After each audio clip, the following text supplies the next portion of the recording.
Hello, everybody. This is Susan Clinton, and this is Tough to Treat. On this episode today, we're going to be discussing a little bit of an unusual presentation of a female in her postpartum years that has developed right elbow pain. Join us for this discussion on the differentials with right elbow pain, and leave us any comments and questions that you may have. Also, please be aware that we are actually going to be putting together a clinical mastermind on the Wednesday before CSM in Denver. If you have interest, please go to our website, www.toughtotreat.com, and let us know of your interest, and also register for our newsletter. Thank you so much.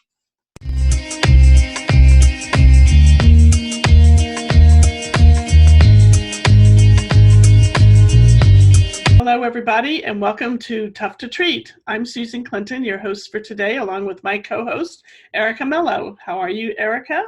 I am good, Susan. How are you? I'm doing well, thank you. I know it's, as we're recording this, it's beginning of October, and it is going to be 90 degrees here tomorrow. It's crazy, right? Yeah, 88 here today, and something like that tomorrow, and then we go down. I know, 30 degrees, right? Yep. We're dropping down into real fall after that. Oh my God. We've had no rain. Like the last little bit of summer, gasping its last breath here at us. And then the daylight hours are getting shorter. So I like the fall. I think everybody's starting to get ready to wear some sweaters and, at least in our part of the world they are. Yes, exactly. Some of the rest of you will be still in shorts for a while. Yeah. We haven't had much rain at all. We had a lot of rain in July, but very little in September. Yeah, it's been dry here. Dry, yeah. So. Okay, well, let's get right to it. Today we're going to be talking about a lady that I have seen in the past. Kind of an interesting case. When you hear the whole story, it becomes a little bit more interesting. But this is a female in her 40s that had an onset of right elbow pain. Before she saw me, it had been going on for 2 months, and it was an insidious onset. She said the pain was on the outside of the elbow. She kept grabbing and rubbing on the outside of her elbow. She said it hurts with push, pull, lift, and if she sets her elbow down on a table. Got it. So compression. It also, this is the interesting thing, the pain wakes her up at night. So she's tried various things. She's tried sleeping with her arm out straight, and it doesn't really change it. Interesting. So in the middle of the night, the pain becomes worse and wakes her up. So very interesting. And of course, as PTs, we're all kind of like, pain that wakes you up in the night. At night, I know. So anyway, let me just give you the back end of the story here too. She is she has 4 kids, and her last pregnancy was 2 years ago. So her son, so she had a clump of kids early, and then 6 years apart, 6 or 7 years later, they had their little boy. Got it. And she is exactly 2 years postpartum the day she walked into my office. So she had her last child when she was later in life, later in the early 40s. Yeah, got it. Okay. 38-ish, around there. Got it. Okay. Yeah, and I have worked with this lady off and on for through her pregnancies and different things. And so I saw her, over 2 years ago when she was pregnant, and for some pelvic pain. And she also had this horrible itching that was going on, like this really kind of ridiculous histamine reaction. And sometimes that can occur in pregnancies, and they told her that, she took some Benadryl to sleep at night, and it just went, it was just, that bothered her more than her pain. We got her pain better, saw her postpartum, got her straightened out, and she went on about her merry little business. The itching was somewhat better after she had her baby, not totally. And, so I gave her some names of some people to follow up with, and, she's a busy person, and her pain was much better. And so I didn't hear from her for a while until she called me saying, I know this is so silly, but I need to come in and see you about my elbow of all things. And it's like, come on. Anyway, so during the story, she said, she goes, this is a little bit off track, but I just need to tell you this. She goes, her middle daughter is having some sort of issues at school, learning issues and some things. And so they enrolled her in this program. I don't even remember what the name of the program is, but it's one that does a lot of sensory integration, eye balance, postural work, just helping the body just pull itself together with the brain, doing some brain retrain. Yep. And some things around, helping her so that she could, traverse through her school studies better. And during the program, they strongly suggested that the kids in the program for the next year get off of dairy, gluten, and sugar. Oh, wow. So in order for her to be successful, they took the entire family off of dairy, gluten, and sugar. Oh, gosh. And she Okay. said within a week, the itching that she had that continued in postpartum stopped. Of course. So she goes, when we added sugar back in, it starts again. So I have to stay away from sugar. So she's learned that. She goes, I'm not very, every once in a while. Anyway, she said it was a year. She goes, everybody was in great health, but it was torture. And so they've allowed some of it back in. And she said, I just don't know if I can get the whole family off of it again. Yeah. But anyway, that's another whole story on that side. But that, kind of set off some bells in my head here. And I'm thinking, okay, so you did much better when this was going on. And when did the elbow, and the elbow pain was like insidious. It didn't start or stop after the diet changes or anything like that. But I kind of asked her. So I just sat there with her while she was kind of telling what she should and shouldn't do, because she knows that she felt better when she didn't do it. And I just kind of let her, go on a bit. And I said, what do you think's going on? Like, what are you really worried about? Yeah. And she said, well, my whole family has all these autoimmunities and thyroid stuff and all of these things going on. And she said, and I said, well, yeah, okay. So, and she's not one, she doesn't like to go to the doctor. So she kind of grew up in a culture where you just don't go to the doctor. Right. So anyway, we chatted a little bit more. And I said, the only thing that kind of concerns me is this, waking you up in the middle of the night. Yeah. So, and I just want to be sure that everything's like A-okay, on the other end of stuff. And you're kind of already giving me that you have this history, which I already knew about, but we just needed to explore it. And so, I said it would be just great if you could, get a thyroid panel and get tested for these autoimmunities. And, and I just gently mentioned to her, I said, it might not be a bad idea if you had your whole family tested, especially in the light of the family history. Because I said, if you just need to know before you take everybody off of all this food again, you really should know if somebody has celiac disease. Yes. Because they all did so much better when they were off, to get back on. I said, but you have to do it when people are eating it, because, the antibodies are floating around and, you get off of it, you're not going to have the antibodies anymore. Right. Yep. So anyway, we talked a little bit about that and the, the night pain, and it wasn't every night. She's feels tired a lot, and she's been napping a lot. So that kind of, made me think a little bit about the thyroid stuff. And I said, just need to get a full panel. It's just time to, to learn about this. She's at one of those transitions of hormones in her life. And, that being postpartum, that's just a ripe time for, an autoimmunity to like maybe switch on. Hard to say, but anyway, so that was an extra plan that was on there. But I offer that up because it's kind of interesting in the face of this as we go through her exam. Okay. So the next part of it was, let's see what's going on with the elbow. I kind of had my thoughts. Did you have any thoughts about what you were thinking before we went into the exam? No, because I've had elbow pain myself, and and I have a thyroid issue. So, for many years now, actually. So, and I'm on medication. So, and I have had issues, so people have issues with like Hashimoto's with the antibodies. I have a lot of that. So milk is no bueno for me, to be honest, it's not good. And that's what I've been told. But the elbow pain is very interesting. I don't have questions, but I'm just commenting. I think it's, I've had a lot of injuries, and the elbow is difficult. It is difficult. People don't come to you until she came early. I mean, I have Right. patients with It's 6 months. it's one of those joints that when it starts going weird, it just goes weird. But Yep. anyway, so Yep. I thought, okay. So my thought was, let's see, is this really an elbow problem? Is it a neck problem? What's going on here? Is it a neural tension? What's going on? Why is this like this? Anyway, so no redness, no swelling, nothing that, I mean, if you just looked at her, you would never know anything was wrong. Right.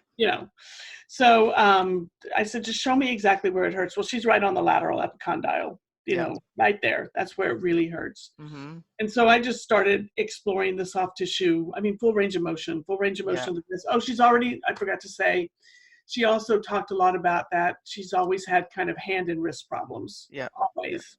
Yeah. And that's her dominant side, right? You said right? Yeah. The right side is her dominant side. Yeah. So, and she carries her son on the left because of her right elbow. Mm-hmm. But anyway, so it was interesting because, I just started, feeling the soft tissue. Mm-hmm. And of course, very, very tender and painful and sore into the extensor mechanism, particularly if you could get down to the origin of the extensor brevis, down into there. And she was just like, that was really very, very uncomfortable and very painful, and had no idea that it hurt there. Right. And, so traced it down, did all the, all the things. We did the full, wrist flexion with the elbow straight, putting it on some tension. That didn't really bother her. Trying to come out of wrist extension, resisted in that lengthened position. Nothing. It bothered her wrist more than it bothered her elbow. So it was like. So she was negative on them, like a muscle test for the extensor mechanism. Right. Okay. But if I had her grip, like I had her grip my hands, like, grip it. And that bothered her. Okay. Well, this is what I noticed. And she goes, I'm wondering if it's not so much the pushing or the pulling, but the gripping. Yeah. Yeah. Because she goes, when I grip to pull open a heavy door, it hurts. Right. And it's, so now the thinking is starting to change, that maybe it's not the act of pulling, but it's the act of gripping. Yep. Yeah, which is very, very interesting. But those muscles, those extensor muscles, really come into play EMG wise in a grip. Yeah, for sure. So, and not a small grip like a fist, but like when you have the fingers, opened out like around something, like a grip. So, so that was good. We were able to kind of like begin to pinpoint, okay, mechanically what, is really happening with that. And she talks about, if she ever bumps the side of it, that lateral epicondyle, it just like really zings off. Go ahead. Did you have any like median nerve, radial nerve, anything like that? Did all of the neural tension tests. Nothing. Right. Okay. But let me get to it. Okay. So then, because I did it with the head going to the side and the whole thing. And,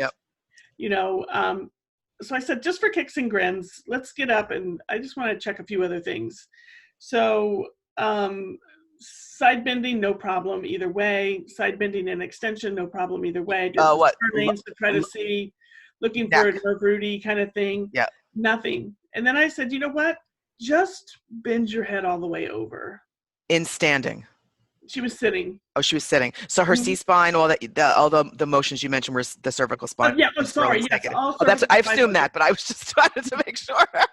Okay, got it. Sorry, this is a little disjointed, everybody. That's okay. A little bit more organized. But anyway, no, all cervical spine. So I just decided, you know what? Let's just do flexion. Yep. I just want to be thorough. Yep. Well, when she flexed all the way down, she got pins and needles into that area of her elbow. Oh, wow. Interesting, right? Yes. It's like, what position do you sleep in? Okay. On her back with 2 pillows. I don't know. She said what she likes to do is she goes over onto her left side. Okay. This is her right arm. She's always slept on her left side. That's her side. That's where the baby, when he was born, was, everything's just to that side. And so she rolls over and she curls up and she says, I'm pretty, she's pretty flexed up. Oh, she's like in a fetal position, a total fetal position. Yeah. Yeah. And most everybody curls up at nighttime. So you get where I'm going with this. Yeah. Right? Yeah. Over 7-8 hours. If that night pain is coming on because of this prolonged cervical flexion, rather it's a wind up positional of the elbow. Exactly. That's So what I would think what are we based on what dealing you with said. here? Are we dealing with a dural thing? Yes. What are we dealing with here? So I It's went in through and decided, you know what, let's do some reflexes and let's just be sure right, we right. got this, we're okay. That there's no hyperreflex, because I'm thinking more something inside rather than outside, you know. So I'm not thinking nerve rooty. I'm thinking more, you know, Like my cranial dura. or Yep. something, anything. Yep. Who knows? You know, I just want to clear the decks and be sure. Yep. So all of the upper motor neuron reflexes were fine, you know, which was good. You know, she's a little bit brisk on all the deep tendon reflexes, but that was true all the way down everywhere, and not enough, and there wasn't any clonus down below, you know, so nothing that really stood out other than just we're going to keep an eye on this. And, you know, did all that. I just went ahead while I was doing it. I decided, you know, let's just do the cranial nerves too, and see, and everything looked fine. You know, cursory, and so I did some ligamentous stress testing just to make sure that that was all okay. In the elbow or the neck? In the neck and in the elbow. Got it. And all of that was fine. You know, I just, with this history of autoimmunity, I was thinking, you know, what's happening up there in the cervical spine, or, you know, are ligaments getting a little bit loose? Is this, are we looking at like the start of RA? Well, I don't know. I just, you know, no redness or swelling of the joints. All kind of, you know, weird stuff together. And no pain on resisted wrist extension. None of that's pretty, you know, if it's a hot elbow, you know, quote unquote, that's going to be somewhat painful. And that wasn't with her. So you got to think something else. And compression and distraction of the joints, and and again, the ligamentous integrity tests, you know, just, it was all good, nice, solid, you know, good stuff. And none of it was really, really painful. You know, but you know, compression into the lateral epicondyle is super sensitive, and the muscles there are very tender and painful. But I really kind of have this sneaking suspicion that we've got a pseudo tennis elbow, that it's not really a tennis elbow, that it's like coming from somewhere else. So chasing it back up the neck and that kind of stuff. So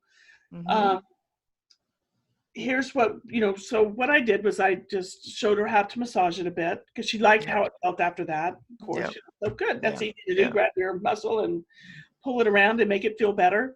And I put some tape on it so that it would unweight her joint. So I did like a crisscross right over the lateral epicondyle, like a Leuco tape, Hypofix. Just like the kinesio tape. Oh, KT tape. Got it. Yeah, easier to use, and it stretches a little bit. And what I wanted to do was just lift the skin, you know, and so that the elbow wouldn't straighten out all the way. So like it would almost cradle it, basically. Got it. And as I told her, I said, look, this isn't holding anything in place. We know that tape doesn't do that. It's not curing anything. What it's going to do is it's a sensory input that may change the way that your muscles are firing. So you put an X across the, calms it down. Did you put it across an X across the lateral epicondyle? Okay, got it. Yeah. So that when she dropped her arm down, there was just like about maybe 10 or 15 degree bend at the elbow. Got it. She could feel that. The skin was being held. Yeah. Yep. And it was comfortable, and she felt good with it. So, and I said, you know, it's going to just maybe change how you're doing things. Let's just see what happens. And then I talked to her about, when you wake up in the middle of the night and it's hurting, I want you to straighten yourself out. And we talked about, you know, her head being down and stuff like that. And I said, see what you can do pillow wise, just mess with it a little bit and see if you can't get yourself a little bit straighter, and let's see if that makes a difference. Don't know. You know, the test retest. We're just gonna, like I said, we're just gonna set up some experiments here and really do some test retests and see if we can make a difference here. So I had her come back in a few days later, and she was really, really, really good. She said for 2 or 3 days I was really good, but I was also very aware of all the things that I wasn't doing, because it felt, you know, the tape made her stop and think about doing things. So, you know, so she said, so I wasn't probably doing as much as I was before. So I don't know if it's better because of that, because of the tape, it's probably, like I said, probably all of it. Yeah. And she said, and then she took the tape off, and then she said the day before and the day she was in with me, she said it was back to hurting again pretty hard. And so I just asked her about sleep. And, she said, last night I was so exhausted. So she said it didn't wake me up, but I was so exhausted that I have no idea how I slept. But she goes, it was really bad when I woke up. When she woke up. Okay. Yeah. Okay. So we were kind of said, okay, so now we kind of have some ideas about maybe what's going on here. Let's figure out what we can do to start changing things. So the first visit, excuse me, you sent her home with the taping and the self-release of the tissues around the elbow, correct? Yeah. Okay. And to pay attention to what's happening in her bed at night. Got it. Okay. So to see about that super flexion. So I just did an experiment with her. I said, we've got time in the clinic today. What I want you, you're tired. Why don't, how long can you stay? She had a sitter for her son. She said, I can hang out for a while. Mm-hmm. And I said, good. I said, I want you to roll over on your left side and take a nap. Oh, that's fantastic. I love it. So I turned on her favorite music, closed the door. I said, I'll see you in 30 minutes. I had stuff to do. I didn't have anybody right after her. I know this is going to sound far-fetched out there. Everybody's like, you're having people take a nap. But I needed to get her in that position and see what would happen. Yeah. So we kind of knew where the pain was before she went to sleep and took her nap. Got it. And so when I just kind of like peeked in on her and checked on her, and she was late. She had started on her side with, fairly straight. And by the, 15 minutes later, she was curled up tight in a ball. Wow. Really tight in a ball. And it was like, so I just let her sleep. She was sleeping. I told her 30 minutes. And when we got up, the pain was significantly increased again. She said, she was on her left side. I napped too, and I didn't realize it. And so I just came to the conclusion that I said, before we do anything else, I mean, we can calm the arm down. I can, don't do anything with your hand down, do everything palms up or thumbs up. I mean, that's just going to put you in a better position there muscle-wise. But I said, I really think that this is coming from, your neck being pulled over into that position for whatever reason is irritating, one of the sensory nerves that's coming down into that part of your arm. And your muscles are splinting around it. And this is not uncommon, but I said, I myself have never seen this with flexion. I've always seen it with hyperextension. Yes. Of the mid-cervical spine. Yes. So this is and hyperextension does not do anything. So there's some restriction, like if you want to call it in the cranial dura or something within the system there.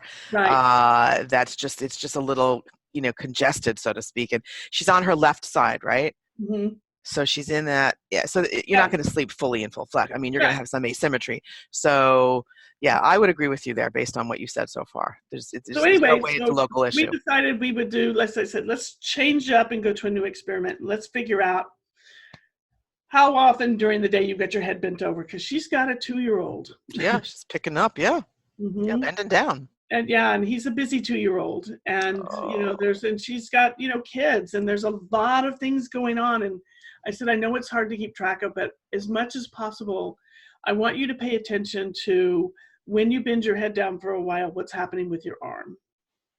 And just, and if your pain starts to go up, I want you to just straighten up and see if you can get that to kind of come down. Yes. So that's what we did. So she went off in her busy life to go do that. Okay. And I gave her the tape. I said, if you want to keep taping, I'm fine. Yeah, I was just going to ask you that. Better. Go ahead. Yep. It was easy for her to do. It's her, she has a hand that works in its elbow, so you can get to it pretty easy. Yep. So anyway, so she goes away for a week and then she comes back, and she was, happier. She said, I didn't really feel like I needed the tape as much. And then she goes, and then I got busy and kind of forgot about it. But she said, there's something to that head thing. But she said, it doesn't come on when I bend my head down, she goes, it's when I'm doing stuff for a while, i.e. when I'm sitting and looking down at my computer or the iPad. She doesn't use a computer. She has an iPad. Yeah. And when so she was able to kind of start to find those times. And she goes, and I used to always think my elbow hurts because I'm setting it on the table. She goes, my elbow hurts because I'm bending down looking at my iPad. Yes. Yeah, those iPads are great, but I will tell you, it's nonstop cervical flexion. Yeah. And for her, that's a problem, not Yes. for other people, but for her, Yeah. that's a problem. Yeah. So she was able to start identifying the times. And she said, driving of all things, she goes, and she said, I couldn't figure it out. But she said, because I can't have my arm up on the top of the steering wheel.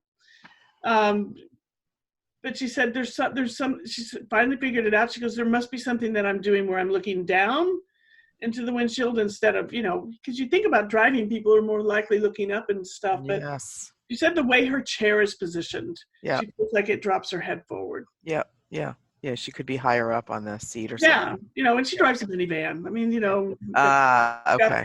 got the group with the, all the kids and all the stuff. Yeah. So. Yeah. So anyway, so she wanted to problem solve about what to do about the car. Mm-hmm. And we kind of just talked, and then she was like concerned. She said, is this something that, is going to get worse? Is it something that's going to get better? And I said, well, here's the deal. It probably wouldn't hurt anything to go get some imaging done, but let's just see how this rolls, because it is changing now that we've pinpointed why it comes on. Yeah. Yeah. I said, you're not showing anything in an exam that concerns me at this point. Yep. Yeah, it's interesting because when you look at the whole person, the capital W, you end up seeing, and you make people aware of certain movement patterns, because at the end of the day, it's something they're doing. It's that wind up that, people are like, well, what about the gripping? Well, it's already wound up. Anything that's going to activate that mechanism, whether it's coming from the elbow, the neck, it's going to be problematic. Right. The whole thing is sensitive now. Exactly. The whole system. And so I told her, I said, listen, what we need to do is we need to figure out what's driving the sensitivity. And some of it is this positional thing. Yep.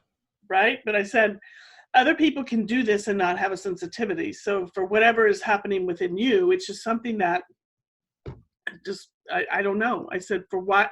I said, some people have heel pain. Some people have something else. Yeah. And I said, what we need to do is find out what's driving the neural sensitivity. Right. And start to get that better for you. But I said, in the meantime, we just need to calm everything down. Right. So she has the tape, the release. She's aware of different positions and postures. Okay. Got it. And then we started working with some ideas for her at nighttime. And one of the things that she came up with was she ordered one of those long pillows. Mm-hmm. Like a body pillow? Yep. Yeah. And that way she can wrap around the body pillow without bending all the way down. She feels like she stays straighter at night. Yeah. Good idea. Yeah. I like that. Those are comfortable, actually. So she has that going. So that is, so anyway, we just kept doing things like that would help. And once everything calmed all the way down, it did calm down. She was left with some light sensitivity around the area, but the muscle, tension and all of that was better. Mm-hmm. So it was like, okay, now we have to kind of start loading and building some stuff up. Yeah. So we we just started some eccentric activity, grabbing the weight and lowering it down and doing some different things that can be easy. Just talked about, she likes to play soccer. So we, talked about, some other things that she could do with the soccer ball, some bouncing on the wall and, some different things that she could kind of work into her day. Yep. She could work in around soccer practice, whether her kids were playing or she was playing. Right. So that was good. We got, some of those going, got her activity level. She's pretty good about that. So what I was doing with her with activity was trying to give her a little bit of balance. Because she's running Mach 5 with her hair on fire all the time. Yeah. I felt like I said, if you can get your, some balance into your activities, because all you're doing is just like racing. You're racing all day and then you're racing at night, to play soccer, which is great. But what about the downtime? You're waiting until you fall into bed completely exhausted at night. And, you still have everything kind of spinning. That could be something that's driving the sensitivity. Right. Right, exactly. So, she agreed to find some ways to, I said, you don't have to leave your house. You don't have to go do anything fancy. But, I gave her kind of a list of resources. I said, here's some online yoga stuff. Here is some, like a great stretching, thing. Here's a Beth Learns Fit to Be. Mhm. So there's some great online classes in there that are good, good exercise, but they're just not going to race your heart, Mhm. but, Mhm. raise your system as much. So you can Mhm. still get good things going, and it's just going to give you a little bit more balance. Yeah. And, at that point too, I encouraged her to follow up. I sent her to the functional medicine doctor. She did finally agree to see that person. Um, and that's kind of where we left it. So things were Interesting. calming down and it was changing really nicely. But I really feel like that there's a underlying something going on underneath there, and Systemic. Yeah. she needs to have that looked at. Yeah. This is the right time for her. Yeah. So when I followed up with her, in fact, the reason I brought this up is because I did follow up with her just recently. She has an appointment with the functional medicine doctor. It took a little while to get it, but she also, they're in the middle of maybe moving because of a change at where her husband is working. And so she wanted to follow up with me because she was like, I'm not sure if I should stay with this doctor or should I wait, and if we move to another one. I said, just keep your appointment. Yep. Your blood work is going to be blood work and it'll transfer wherever you go. So Yep. let's see what's going on. And she said she knows when she's having good days and bad days that she can manage it. When she's really tired, it's not good. And, Yep. Yep. Yep. and she said, and then I always know in the morning when I wake up from those really tired nights that Yeah. definitely not as good. Yeah. But she said, when I can, get myself to bed earlier and I sleep well and, and I, she's been working on the balance with the exercises. She goes, sometimes I do it twice a week, sometimes only once, but hey, that's better than what she was doing. So Yeah. Yeah. 3 Exactly. cheers for that. And then with 4 kids. And she said, and then I stay away from sugar. She said, I realize that I probably need to be away from dairy and the other stuff too, but she goes, the biggest driver for me is sugar, and it just brings the itching on and it makes everything worse. Yeah, the whole anything that's sensitized just gets oversensitized. Yeah. Yeah, interesting. Yeah, so she's still kind of in the soup, but she's coming out of it. Yeah. And it'll be great when she can get over there and get some of the some blood work done and thyroid panel, and see some maybe hopefully get some answers on some other things that she can do to just get her system to kind of like come together a little bit better. Yeah. So it's interesting because I've found that people who have neck issues or neck drivers or the source of their problems in their neck, this is just my clinical experience, is that they have a really hard time pushing. Mm-hmm. They just have a hard time doing a push-up or pushing open a door or just a push activity. Mm-hmm. And, I'm almost wondering, I'm just throwing this idea out there just for the heck of it, if you ever got her on her hands and knees and had her slowly lower her head and she would be weight bearing into flexion, if that would flare her, in that all fours position. I'm just throwing stuff out there just because I think it's very interesting. Just because she has to bend her head at some point, but you want to sort of take down that neuronal wind up, so to speak. Mm-hmm. I don't know. I'm just throwing that out there because she has to wait, because I know when I had for what it's worth, my elbow, I was doing radial nerve glides till the cows came home, and that got me better. So I was like in the shower, but that's not her, obviously. But I'm almost wondering, if you have her on all fours and slowly lower her head, I don't know, whatever. No, that would be a good one to do. I have her with her hands on the wall. Oh, you do? Okay. Out in front of her, dropping her head, but I haven't wound up the lower part of the body yet. So that would be something that she could add relatively easy. Oh, that's great. So hands on the wall. Of the, feeling she just works in and out of the tightness. Perfect. Because I don't want her going into full blown tingling or any of that kind of stuff. So, but we should definitely do that. That would be interesting I had forgotten about getting her leg. Me of all people, I forgot about getting her legs involved in it. So yeah, that'll be great. But the hands on the wall with dropping her head. That's great. I mean, that's exactly right. That's good. Yeah, but getting on hands and knees would wind her up more. Totally. Yes. Yeah, I know. Yes. I go right for the aggressive position. No, I would start with hands on the wall too. That's probably what I would have done as well. Yeah. Anyway, I just thought, when you put the whole thing together, it becomes very interesting. At first it just seemed like it was mechanical or, but it was just interesting, with insidious pain that was waking her up at night. And for all practical purposes, looks like and acted like a tennis elbow thing, but I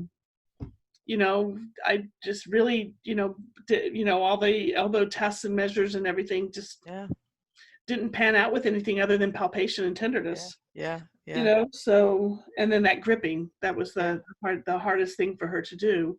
Yep. And, but really being able to pair it with the cervical spine stuff, especially the flexion. Yeah. No, and especially the flexion with sleeping at night. Yeah, that was the key. That's the key. I mean, sleeping at night is always a red flag, but at the end of the day, for the most part, it's something positional, I think, my experience. But so, and again, the red flag is still there, I think, because the sensitivity is running at night. That means her cortisol is probably going up at nighttime. Yes. Exactly. Yeah. Or at the time she wakes up or into early morning. Right. You almost wonder, I was getting headaches at night. And I was waking up with migraines at one point, and I actually got a sleep study done to see if, of course, they've gotten so much better since I've done them, but they found nothing. Like, my oxygen saturation was normal. They put all these electrodes on my head, that type of thing. And I had some little bit of leg activity, but it would be interesting to see if she ever had the time, which she probably won't, but a sleep study or something like that, exactly. So, but, in the meantime, she's definitely going to get the medical attention that, because I told her, I said, I realize that you've been able to push through most of your life. But I said, this is the time where you really need to see and find out what's going on. I said it could be nothing, but it could be something as easy as, a thyroid panel can be very revealing, and really, being able to get the support that you need for, your system at this time is going to be helpful, not hurtful. And it doesn't mean that, it doesn't mean that you're admitting defeat. It just means that you need support. And, because these sensitivities are being driven way deeper than, it shows up mechanically, but there's deeper drivers, there's deeper metabolic stuff that may be going on. And it's really important to know what that is. Yeah, I agree. I feel like this if you don't have to. Yeah, why not feel better? And, and you're doing all the other pieces. So this is the, I said, most people go at this piece first and then have to add in all the exercise and all the stuff. You're doing all the good stuff. You just need to know how to kind of specify it for yourself just a bit better so that you can, get this thing taken care of. And really, get on with the, with the good pieces. So I agree. It was good to talk to her and just kind of re-encourage her, like, don't not go to this appointment, do go. So I'll give her a call and say, why don't you come back into and let's tweak your exercises and see what's going on. Exactly. Take another look that way too. So anyway, there we are. Oh, that's a great case. I love it. Thank you, Susan. That was wonderful. I'm always, I love that stuff. I just thought it was everybody. Fascinating. Okay, thank you everyone for joining us, Erica and Susan on Tough to Treat. And as one last reminder, as we always do, your testimonials for us mean the world to us. Thank you for those of you who have gone on to iTunes and written lovely things. If we're helping you in any way with your practice, please share as much as possible so that other people can benefit from your wisdom and from our fun talks. And let's see where that goes. And then finally, sign up on our newsletter. And we've got some great things. We've got a couple of options for everybody for a virtual mastermind or an in-person mastermind with either both of us or each one of us separately. Or we're putting together a fun time right before CSM in Denver. So stay tuned and stay with us. Yeah, and the website is toughtotreat.com. And we also have our YouTube now. So we've had a YouTube for a while, but we put together a playlist. So if you don't, because sometimes you go through podcasts and you're like, oh, shoulder.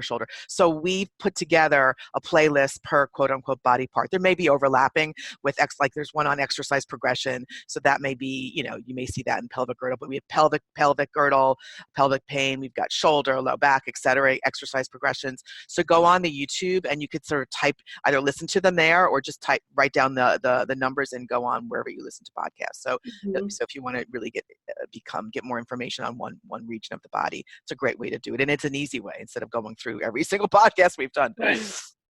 Right. Cool. Okay. All righty. Thanks, guys. Thanks. Bye. Bye.